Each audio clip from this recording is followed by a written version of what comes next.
পড়া দেখে খুব ভালো। বাহ, একেবারে পাঞ্জাবি যেটা লাগাইছো না, অসাধারণ। বিয়ে করছো নাকি? নতুন বউ? ভালো ভালো ভালো। কি রে খাবে?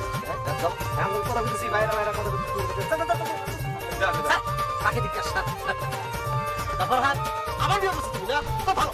এবার বউটা অনেক সুন্দর, ভালো সুখের সংসার হবে। তো আগে যে বিয়ে করছো ওইটা না, নাচ ছাড়া যে ওই বউটাকে বসাবে, চাইনিজ কাটিং চেহারা।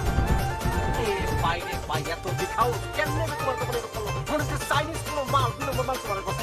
কি কইতে তুমি? আরে বাবা, এটা কোনো ব্যাপার না রে ভাই, পুরুষ মানুষ বিয়ে করতে পারে, এটা কোনো ফ্যাক্টর নাকি? তবে হ্যাঁ, এই বাচ্চা দুটো খুবই সুন্দর। আমি চাই যে সুখে শান্তিতে তোমরা বসবাস করো, সংসারটা করো। তারপর মনে করো আগের বউগুলি ভালো আছে, দুশ্চরিত্র আছে, তবে ছেলে হিসাবে অসাধারণ একটা ছিল। স্বভাব চরিত্রের দিক দিয়েও এই গ্রামের মধ্যে ওর মতো কোনো ছেলে নেই। ঠিক আছে, ভালো থাকবে। আর ভালো লাগছে না ভাই। এই ফকিনি ঘরে ফকিনি, তুই আগে কয়টা বিয়ে করছিস সত্যি করে কও। তোমার কসম করে দিতে নাকি বিয়ে করবে? আবার মিথ্যা কথা ভাই, সত্যি করে কয়টা বিয়ে করছিস? তোমার করে দিতে তোমার কথা বিশ্বাস করো। আমার আগে বউ না, আমি বিয়ে করি নাই। হায় রে আমার কপাল রে, এই বিয়েটা ছাড়ার লগে আমার আব্বা আম্মা আমারে বিয়া দিছে রে।